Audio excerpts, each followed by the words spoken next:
Oh, you thought the Infraction, Limitless, and Mojave were big releases for ARRMA? Check out the Kraton 8S 5th Scale.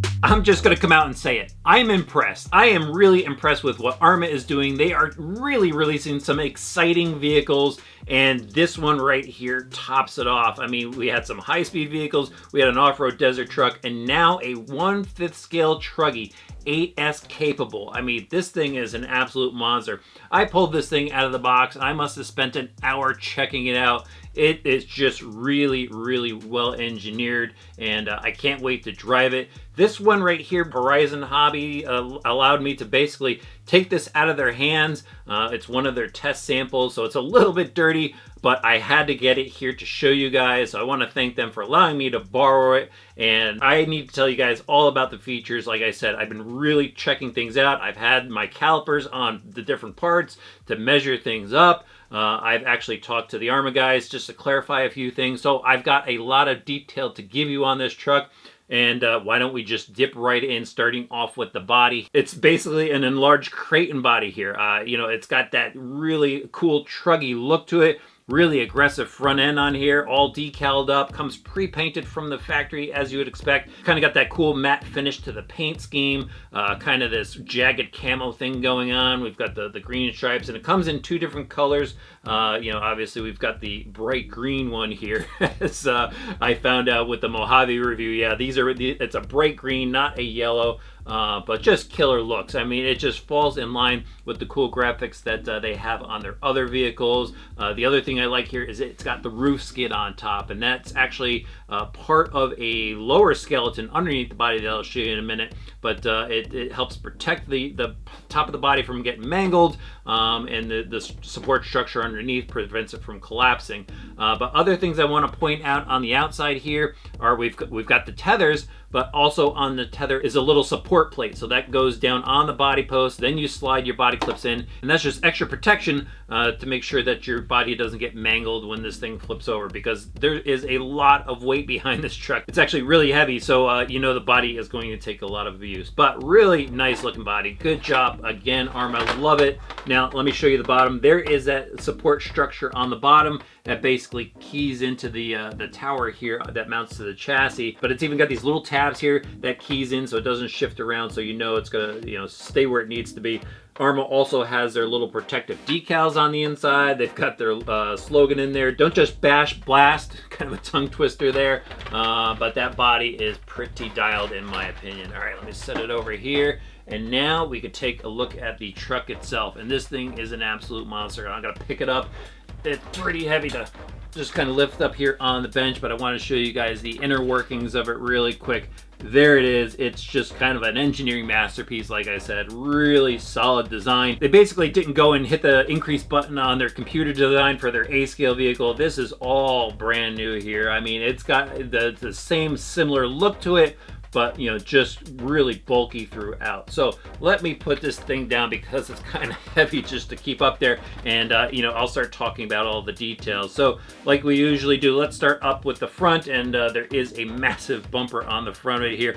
It has all these little extra holes in here, so I'm wondering if they're going to come out with some other vehicles. I don't know. I wasn't able to get that out of them, but just kind of looking at the design of the bumper, that might be a possibility. But it's got a big skid on the front, and I think that's actually going to take some pretty massive hits. It's also actually the support structure for the aluminum hinge plate behind there, so it prevents the pins from sliding out the front. So pretty heavy duty protection up front, but it still carries that truggy design. This is a truggy. This vehicle is meant for performance.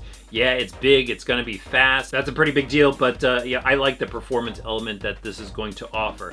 All right, let's get into the differential. Let's talk about the drivetrain, because I kind of usually actually work on just the front and back, but let's talk in the individual components. Let's talk about the drivetrain here, and I want to start off with the differential case, where the differential is located. Just in true ARRMA fashion, they made this truck easy to work on. So it has the easy to remove front case, so you could access the differential in here. What I also noticed on the front case here is it's got, you know, the ARRMA logos on there, and actually I'll skip over to a suspension part. It's actually got a plate on the front of it, so you could go and put a sway bar on later. I'll talk about that more in a little bit, but really well detailed as far as the case goes, and just a lot of bracing throughout. I mean, it's real huge chunks of plastic on here, and so obviously that's meant for durability. All right, now onto the differential itself. We've got a large oil-filled differential in there, you know, kind of 8th scale looking, but obviously much larger for 5th scale use. Now the ring gear on there is a steel ring gear. It's a spiral cut ring gear, so those teeth on there are much stronger than just a straight cut type of tooth. Now onto the differential case. It is a composite case. However, on the outdrive area, they do have a machine metal output tube on there to support the outdrive, and it looks really well integrated into that plastic cup, so there shouldn't be any failure there. But on the inside, the spider gears, they're all metal spider gears on the inside, of course, metal cross shafts. But those cross shafts are supported by metal plates, square metal plates with a hole in it. And that's basically so your gears, as everything heats up in there, those shafts don't walk through that composite plastic case. So it is a solid, proven design. The outdrives on here are steel, of course, really massive steel outdrives on it. And then that actually goes out to CV drive shafts. And I wouldn't put a caliper on the drive shafts. They are 5.5 millimeters thick. That is a nice solid drive shaft for a vehicle of this size. And then just really stout looking ends on there that goes to the steel stub axles out to the wheels.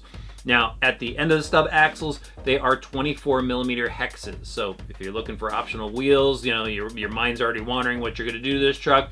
It is a 24 millimeter hex on there. The locking nut on the outside, it's 24 millimeters as well. Now, what's really nice about the wheels, I'll just jump right over to the wheels on this and the tires. The wheels have a metal insert in them as well. So it's a plastic rim, and there's a metal insert in there so that 24 millimeter hex hub won't spin in the wheel. It slides right into metal. I like the wheels on this. They are a nice black plastic spoke, and I'll jump right over to the tires. So these are D-Boots Copperhead tires, and I think they've got a nice urethane insert. It feels like a pretty firm insert in there, but the Copperhead lugs, I mean, we've seen these on other vehicles from ARRMA before, and it's just a great tread pattern for bashing. So I think this is going to be a lot of fun for just ripping up grass and dirt and stuff like that. Definitely like the look of all that going on. All right, so I've talked to you kind of about the front driveline. Now everything as you expect, all bearing supported, just massive bearings throughout this entire kit. And then the bevel pinion on the back side of the gear case goes to another CV style shaft out to the transmission here. And just a quick note, they do have a snap ring to hold that bevel pinion in place to secure it within the bearings. So that's a really heavy duty setup versus like an E-clip or something like that. So it's nice that they have a snap ring, and they even give you a little pair of snap ring pliers here. So if you ever have to go and remove it, that's included with the kit. All right, now the transmission. Yes, there is a center transmission. It's not like an 8th scale vehicle where it's direct drive, pinion to the spur gear on the center differential. So there's actually a number of gears on the inside. There is a center differential in there. So that's the main part of the center transmission. And it is really well built. I really like what they did here. They gave us an aluminum diff housing on the center diff. It's got a steel spur gear on there, all steel internal gears, and then of course the steel outdrives, oil filled. But, you know, the center differential takes a lot of abuse. It does heat up, and, you know, if they went and used composite plastic diff cup there, we may have seen failures. But right out of the box, they did go and give us that metal diff case in there, so I like that. Like I said, this is a transmission, so there are a number of gears in here. They're all metal, as you would expect, and they all ride on ball bearings, steel shafts, and it's got a really bulky looking transmission case to it, and situated on the front is an aluminum motor mount. And I think this motor mount is just massive on this thing. Really well designed. I mean, I like the red anodizing, of course, that's signature ARRMA. but it's also really easy to access and move the motor, change out the pinion gear if you want to. 3 screws hold the motor plate in place. It's a sliding motor plate, and you know, just really easy to work on. Again, I think ARRMA's staying true to the ARRMA enthusiast and making it easy to work on while being, you know, brutally strong. Now, one thing I do want to go and point out really quick is, you know, if you do go change out your motor, maybe go and put a bigger motor in there. There is a little plate on the side guard that you go and remove. So if you're sliding a larger motor out of the way, you know, you have that accessibility. So again, ARRMA's kind of thinking about the enthusiast, like, hey, if you know you want to go and make this into something crazier, go put bigger batteries in, bigger motors. It looks like you have the option to go and do that. Very cool on ARRMA's part. All right, now from the center transmission, basically the same type of drivetrain components out back here. We've got the CV shaft going to the rear differential case, massive bearings, the same type of differential in the rear as in the front, all metal, and then the metal CV drive shafts out to the axles in the rear. All right, that wraps up the drive line. Let's move on to the suspension. So what sticks out with the suspension right away? 20mm shock bodies on this truck. These things are huge. Of course, it's 5th scale, so it's very fitting for the size of the vehicle. But it's got the ARRMA red anodizing on those shock bodies. It is a threaded shock body on here. And what I found interesting, though, was the caps are a composite cap.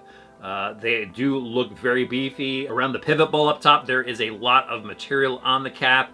So I think it might hold up. I mean, I probably would have liked to have seen aluminum here, but I'm sure that they engineered these pretty well. And it does have the protector on the top from the shock tower as well, kind of another ARRMA design that we're looking at. But it does have a threaded composite collar on the top to adjust the preload for the shock, and then the shock shaft itself is 5mm, so that is a nice thick shock shaft for the size of vehicle. Kind of your standard piston and seals in the cartridge on the inside, oil-filled shocks.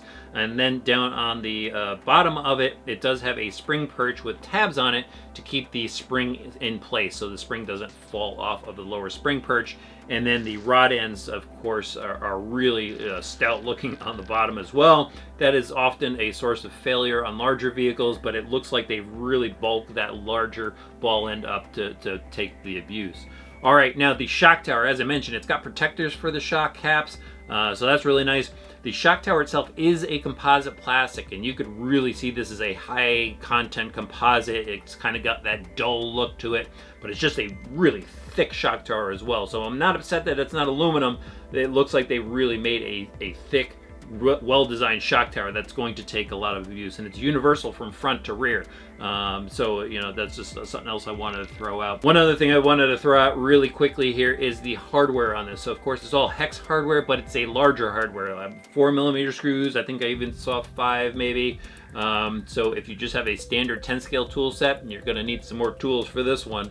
But back to the suspension here. So we've got some really thick arms on the bottom. It is a pillowball style suspension that we saw on the Kraton. It's a really great design, high performance, but the arm itself, just a really stiff arm. And not a lot of flex here, not a lot of slop from what I could tell, and it looks really well designed. The only thing I would kind of, you know, maybe watch out for is at the end of the arm, there is a bit of a gap there. I probably would have liked to have seen some more webbing right behind the pivot ball. That's the only, I mean, I'm nitpicking here. I'm just looking for areas you would want to watch out for when you're driving this thing that could potentially break. That's the only thing I could see. I actually said something to ARRMA about it, and they're like, we haven't broken one of those, but if you could try to go for it, go for it. They said it'd be interesting if I was able to break it. So challenge accepted, guys. That's the only spot I'd look out for. Again, I'm just picking at things here, trying to find something to relate to you guys. The upper arm on here looks really nice and solid as well. It's it doesn't have adjustable caster on it, and I don't think you really need it. It looks like ARRMA has their geometry down. There isn't really a lot of adjustability on the front. You know, the shocks are pretty much where they need to be. You can go and adjust camber on this, but not a ton of adjustability on this. What's nice about the arms as well is they do have aluminum caps on the outside. So when the pivot ball screws into the arm, the potential weak area is where it threads in, and the pivot ball could kind of pull out. Those caps, those basically prevent that from happening. So I like that design. Now onto the outside of the steering knuckle on this. Massive pillowball styles of steering knuckle. and just ton of plastic there. I don't see anything ever happening to those. They're just massive. But what's very, very cool in my opinion is they have two massive aluminum plates that support the steering arm on this really thick, red anodized of course, so that steering link is not going to break off in my opinion. I don't really see that ever happening on this. Now, right behind the gear case is a top plate support. It's a composite top plate support, and like I said, there's no adjustability there for the upper arm, but it also supports the steering cranks in here, and it's a pretty interesting steering setup. I will just jump right to that before talking about the rear suspension. Now, it's basically a swinging crank setup, and it's rear facing, so the cranks face the rear of the truck. No Servo Saver in there, so you just got the posts and the bearings to support those cranks, and a very heavy duty plastic ARRMA plate in there. Your Servo Saver is actually located in this barrel here that's attached to the servo. And this is just a massive barrel. The Servo Saver on here is bigger than some motors and some micro cars that I have. That's how big it is. But there's apparently a dual spring on the inside, reverse threaded nut somewhere in there. So if you're ever servicing that, just wanted to throw that out there. But it's a really solid Servo Saver setup attached to the servo to prevent any damage to the servo. All right, now back to the suspension. Moving on to the rear, kind of basically the same shock tower as I mentioned, and then the same large bore shocks, just a little bit longer for the rear. Same 5mm shafts, oil filled. Now the rear arm. The rear arm is just a big solid H-arm on this, and just like the front, I mean, zero flex in those arms. They're just massive units. I did notice that there are some extra holes in the arm, so I don't know if they're going to go and offer some plates later on down the road, or maybe if some aftermarket companies want to make some plates to put on to further stabilize the arm. Maybe that's a possibility. But again, I took a real deep look at this truck, and I'm just throwing out all the things I saw in it so I could tell you guys. The upper camber link is adjustable, just a massive steel link up top there, massive rod ends on there, plastic rod ends, and then on the outside of the arm is again a massive hub. Kind of just basic looking hub, but it is thick. There is a lot of plastic on there, and I don't foresee any problems there as well. There is two locations for the camber link on there, so if you want to go and change the roll, you could go and move that link. But I like the suspension. Suspension looks awesome. Let's check out how it feels. It is very stiff, and again, this is a heavy vehicle, so it feels right where it needs to be as far as the stiffness, and of course it is nice and smooth as well.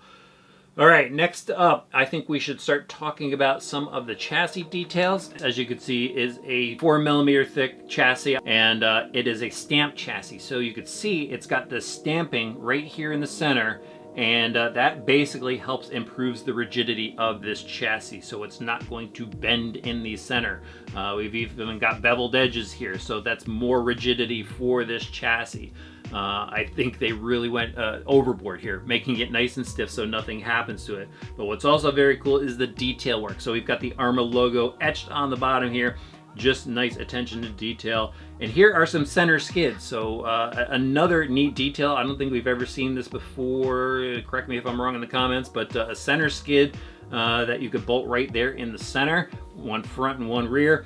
And there's that front bumper with the skid, and another one in the rear. It's got a mini bumper in the rear. Just nice setup as far as the chassis goes. We've got these big mud guards on the sides to keep debris out, and then let's talk about these stuff in the center of the chassis here. So look at all these braces here. We've got one massive aluminum brace going from the front to the rear shock tower. And what's pretty neat about these braces is they have basically hinge pins in them. So the rod end has a hinge pin that goes through, and it's got a body clip basically, even some tethers on those clips. So if you do need to remove the brace from the chassis, you basically slide out that body clip, slide out the pin, and then you can take the braces out. And that goes for the top, and these two that go from the tower down to the center transmission as well. So again, easy to work on, but much better than unscrewing a large screw from the mounts. So I like that. Here's that tower again. This tower goes down to the chassis, and that helps stabilize the body. So if you flip over, you land on the roof, it's not going to crush anything in the center. Another area that I want to point out here is the battery trays. So More of a simplified battery tray than what we've seen before. It's actually a 2-piece battery tray that you could go and extend. So you could go and unscrew the rear section and slide it back. So if you have a longer battery, you can put that in there. And then of course, you know, there's no height restriction on it. So you could put a taller pack in there if you want to. Or I already have some Spectrum Smart Packs in there. The other nice feature, that it is Velcro that secures the battery in place, but they also have these clips here that go and secure the wires. And that's kind of an issue with some larger vehicles and some harsh hits. Sometimes your connectors come out. And so to prevent that from happening, they've got these little wire guides to secure the wires in place. Nice little feature there. That's great to see. Let's see, what else do we have in the center section of this? The radio tray. I won't talk about the electronics just yet, but the radio tray is actually a module, so it's easy to take this section out, and it's basically your servo, your receiver, and your speed controller come out all as one unit, nice and easily. It's a really thick composite box and support plate for the servo, so I don't see that really ever moving around when you're running this thing. Body mounts on this, we've got these big, you know, large body mount pads on the front. It slides right into the shock tower for the front. And the body mounts are a little bit lower in the rear for that truggy setup in the back. But those have some really nice large plates on it, again, to help prevent the body from blowing out. I think that's about it for the chassis stuff. I could probably throw the wing details in as well. So we've got this massive dual deck wing on the back that we've seen from ARRMA before, just enlarged. It's got some massive wing mounts on the back as well. No adjustability there. I don't think you really need it. But I think that wing is going to come in handy for performance, and isn't going to get beat up when this thing is tumbling. Now we can talk about the electronics, and it is a pretty potent electronics package from the start. And we'll talk about the steering servo in here. It's the S605 Spectrum servo. If I remember correctly, it's 556 inches of torque. So that is a lot of torque for this. And like I said, it's protected with that massive barrel Servo Saver setup. And then the servo mates up with a Spectrum receiver. It's their new telemetry receiver. And so that will allow you to see some telemetry information on the dashboard using some optional parts, which I'll talk about in a little bit. That's a nice receiver to have in there. It does have AVC, so you have some stability control there if you really need it. Now onto the speed controller. This is the Firma 160, 160 amp speed controller. This thing is massive. It is bolted down with 4 screws to the top of the plate here. It is absolutely huge. It's got this big capacitor pack on here. It's waterproof, of course. It's got this really cool Spectrum looking heatsink on top. Got the cooling fan on top as well, keep everything cool, even down to the on-off switch and set button over here. That is waterproof as well. It's got the little rubber cap on the top of the switch. And then huge 10-gauge wire on here with the IC5 plug. And what's nice about the IC5 plug is it does have that telemetry sensor wire in there as well. We even have a little wire, pigtail wire coming off the top here that goes over to a fan that's on top of the motor. Now the motor on here is a 1250 kV Spectrum Firma motor. Just a massive motor on this, and of course it's surrounded by this heat sink to help dissipate heat from it. So you know, you don't have to run out right away and get any cooling stuff for this. It's set right up from the factory the way it's supposed to be, you know, with cooling, so to make sure your electronics are in check. And I think that really wraps things up here. Like I said, I've got some Spectrum Smart batteries in here. It will run on 6S or, of course, on 8S. I'm going to be running it mostly on 8S, and it's going to be a lot of fun. All right, let me show you some of the other stuff that it came with really quick, kind of your usual stuff. So we've got a 24mm socket for the wheels, so you go tighten those down. Everything comes, you know, set up from the factory, pulled it out of the box just like this. I've already showed you guys the snap ring pliers, and then I also wanted to show you guys this. This is a little bag of sway bar links. So I'm guessing they're going to have a sway bar option for this in the future, and those sway bar links will come in handy, so don't toss those out when you get the kit. The other thing it comes with is the DX2E active radio system. So this has actually become one of my favorite ready-to-run radio systems because it is expandable. You can go and pop this plate off the back, and you could go and put the optional Bluetooth module in there. When you do that, you'll be able to use your cell phone or your smart device tablet to view the Spectrum dashboard, so you can see the telemetry stuff that the smart system is relaying to the Bluetooth module to your dashboard, so you could read voltage and temperatures and speed and RPM and stuff like that. Very cool that, you know, you'll have that with just a simple install of the Bluetooth module. They actually have a speedometer that will bolt on the top as well, and then they have a clip that could go onto the radio system that could hold your smartphone, so you could see you know, the telemetry much easier when you're driving it. So I do like this radio now. The only thing I still don't like about it is it does have a foam wheel. It's got this plastic wheel on there, but I like that it is expandable.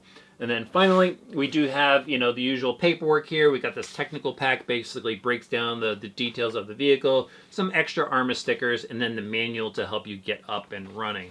All right, guys, this is going to be awesome. I am going to go out and test this thing. The ARRMA guy said, go beat it up. So that's what I'm going to do. I am going to go hit up my usual test spots, my big dirt field. I'm going to try for the BMX track as well. And let's go see how the ARRMA Kraton 8S performs.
Take this thing for a rip.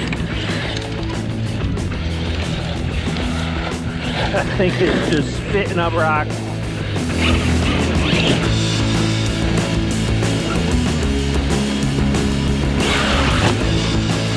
Alright, let's go fly off of this berm here.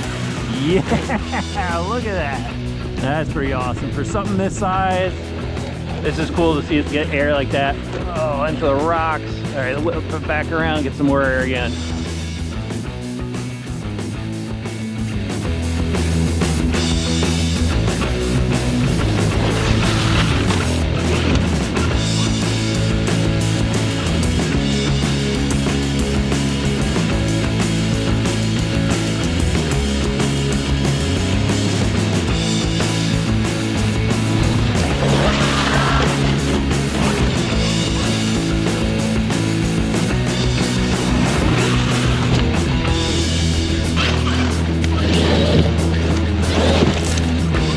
Rip through this thing.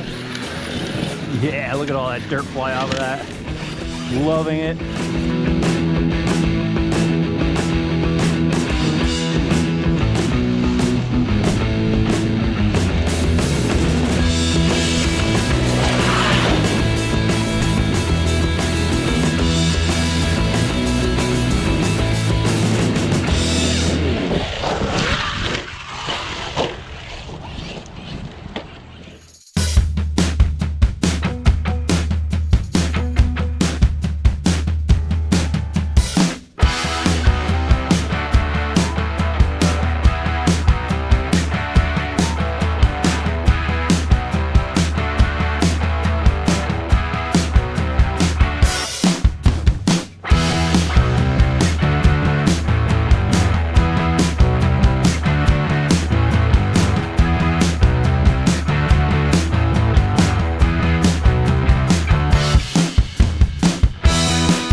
All right, it's time for some PMAX track action. It's freezing cold out today.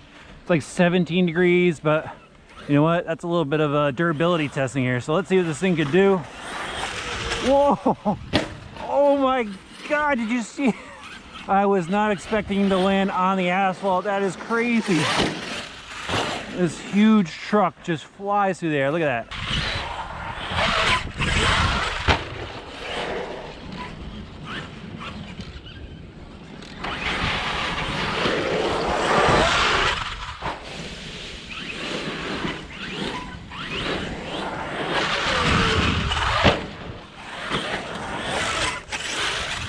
Look at that, even pulled out of the nosedive, got enough power for that. Just rips, look at that thing go.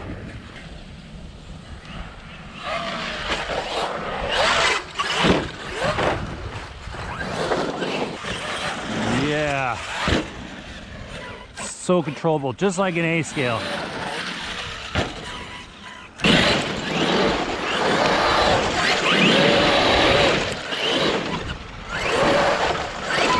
All right, we gotta tear up some dirt. Yeah, look at that. That's a donut machine right there. Look at that, you can control the slide of the donuts and everything. This is so cool. Yeah. Oh, I just got covered in dirt.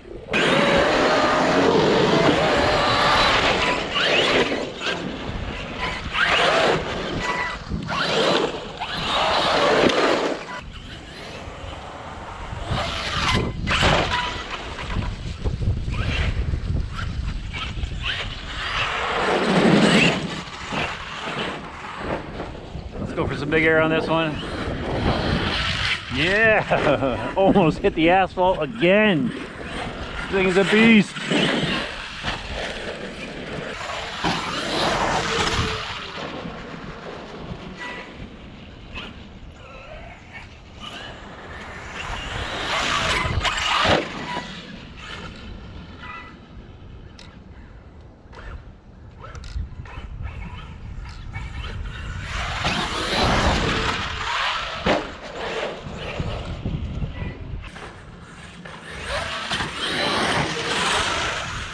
That thing just floats in the air.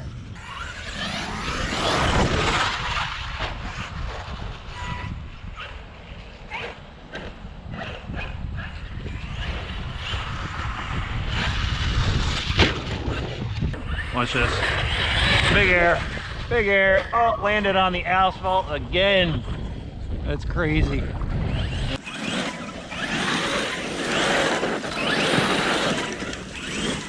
Forward and brake, just kind of just ripping on this thing. I am not laying off of this. Let's see if we get something to brake on it.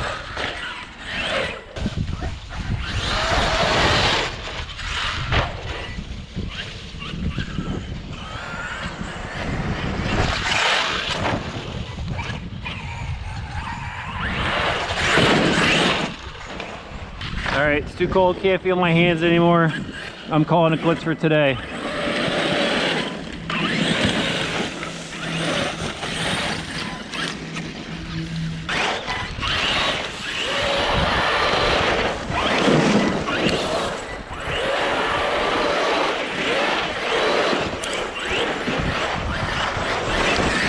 Wow, ARRMA has really stepped it up here. Power, size, performance. The Kraton 8S is just a beast in the off-road element. You saw it out there in the dirt lot on the BMX track. This thing just destroyed everything in its path. It got some awesome air. It was just a blast to rip around. I mean, whoever drives this thing is just going to have a great experience with it. It's just going to be pure excitement. All right, so let's dive a bit deeper into the performance and let's start off with the handling. This is a very large machine. It's got a lot of weight behind it. And even with all that weight behind it, it still jumps really, really well and handles the rough with total ease. I mean, you saw it out there on that dirt lot. Basically, all those bumps and ruts and rocks and stuff like that didn't really phase this chassis. The suspension soaked up a lot of the bumps. You saw that chassis remaining level out there, and it's proven suspension geometry on this, basically taken from the Kraton, which is a great 8th-Scale truck. They've enlarged everything here, and of course tweaked it, but it still retains awesome handling capabilities. And there was very few times that I've actually flipped this truck over because of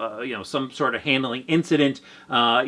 Every time it hit a bump or a rut, it was able to, just power out of it. Or, the AVC kicked in and it would flick the front wheels or manage the throttle for me. And, it would settle this truck down. And even I went and backed off on the AVC and just got the full driving experience on it. I'll talk about it a little bit more because I made some other changes. But, when you have full control over this, basically, it is easy to control. It's powered just right, so you maintain full control of it all the time.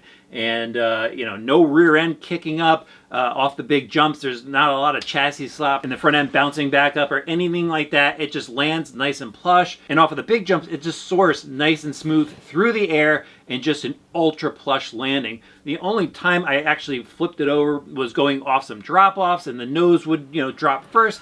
And that's when I would crash it a couple times. So I can't really fault the truck for drop-off jumps, but going over your standard ramp style jump, this thing just soars through the air. And basically you just let out the throttle and it lands itself almost. It's a great driving experience. Definitely like the handling of this truck. Now onto the steering of the truck. It steers well. It steers well out of the box. I did have to go and make some adjustments to it. I did notice when I first started driving that it steered more in one direction than the other. And after the first battery pack, I kind of tried to make some adjustments to it and wound up taking the servo out, repositioning the servo horn, and readjusting the center link. And I was never able to quite get equal steering both left and right. So that's something I still have to play with a little bit while I still have it, because like I said, I got to give this thing back. But that was only the downside. It still has a lot of steering, but I just couldn't get that full throw to in both directions. So just wanted to kind of tell you guys about what I was experiencing there. The other thing, and I wanted to mention this in the handling, but I thought I'd save it to now, is using the Spectrum Dashboard app. Actually, I've got the Bluetooth module here. They threw this in the box. I'm not sure if this is going to come with it or not, so don't quote me on that. But I really think that you do need this. So if it doesn't have it in there, definitely go and grab this. It's a fairly inexpensive part considering what you're paying for this. But this allows you to use the Spectrum Dashboard. And in the Spectrum Dashboard, you're able to make adjustments to your steering, your throttle, everything like that. So in there, I was able to go and max out the endpoints nice and easily. And actually, I also went in to the dashboard and I used the full rip drive mode. And that's when this thing really came alive and was a lot more fun to drive. Now, just back to the steering, once I was in full rip mode, I was able to really whip this thing around and carve corners more like an 8th-Scale Truggy, basically. So that was a lot of fun. So right out of the box, a little on the sluggish side on the steering, a little bit sluggish on the throttle, so that together, made it a little bit sluggish on the bottom end. Top end, it was fine. Top end, it was an absolute blast. But I think this thing just really comes alive once you get in there and start making some little fine tuning and tweaks and stuff like that. So right out of the box, you'll get used to this, and then you have that adjustability to go and kind of take it to the next level without buying anything else, really. That leads me to the power and acceleration of this. So as I mentioned just now, when I first ran the vehicle, it felt a little sluggish on the bottom end. I think that was a little bit of the AVC kicking in. But again, once I went and put this thing in full rip mode, that's when it just came alive and, it accelerates really well, roosts a lot of dirt. It's a lot of fun. It's fun to just stab the brakes, carve through the corners, and of course it's got reverse, so if you need to back out of a problem, it could do that as well. But the power is pretty fun in this. I was able to go and get it up to 39 miles an hour by the Spectrum Dashboard app. I did go and double check that with a Dynamite speed meter. It was actually after a couple runs at 39 with the dashboard. I threw the meter on there and I got 38. So I think it was pretty close. It's the 38 to 39 mark miles an hour right out of the box. But this thing can go 55. With optional gearing, it'll hit 55 according to the box. I did not have the additional gearing to try that out, but at least you guys know you're going to hit about, I'd say about 40 miles an hour, maybe depending on the types of packs that you have, you could, hit that around that area. And that's pretty quick for a vehicle of this size. And again, you can go and make it faster. I know guys are going to want to make it faster. And as I mentioned earlier on in the features portion of this, you know, ARRMA kind of left this thing so you guys could go and go wild with it, I think. You know, there's space in there to put bigger motors, and, you know, there's definitely space for bigger batteries. And of course, you know, it bumps up the risk of things that can happen to this vehicle, but if you want to take that risk, hey, go for it. But now, durability-wise of the Kraton S, there's a couple things that I need to talk to you guys about. So, you know, first up was that steering thing. It's got the power to turn pretty well. Probably could use a little bit better, but the equal steering left to right kind of threw me off a little bit, but nonetheless, I still had a great time driving the vehicle. It definitely didn't take too much away from it. The other thing I wanted to talk to you guys about was I broke something. I broke something on it. It was actually during the first battery pack. I broke the front bumper off of it, and I was pretty bummed out because there's not too many of these at the time I'm reviewing this here, and Horizon was actually able to overnight me a new bumper, so thank you for that, and I was able to go and continue the next day and do a lot more driving with it. I actually spent the whole day driving it, but I did break a bumper, so I wanted to tell you guys that I did, you know, nosedive into a big rock, basically, so I hit a rock, and that's probably part of the reason why that broke. And you know, I beat this new bumper up. It was actually a used bumper that they sent me, and that's taken a ton of hits, and I haven't broken it again, so kind of just maybe a one-off thing, but definitely wanted to share it with you. And finally, I noticed that there is some slop in the steering knuckle here, so you could kind of see this wheel just wobbling around. I think that the pillow ball nut kind of backed off or got pushed out, and that is something that you guys are going to have to watch because it actually happened to both sides. So I don't think it's just a one-off thing there. I think that's just something that we're going to have to find a fix for in some way, shape, or form. But the rest of this vehicle is a solid beast, and I think it's going to take a lot of hits.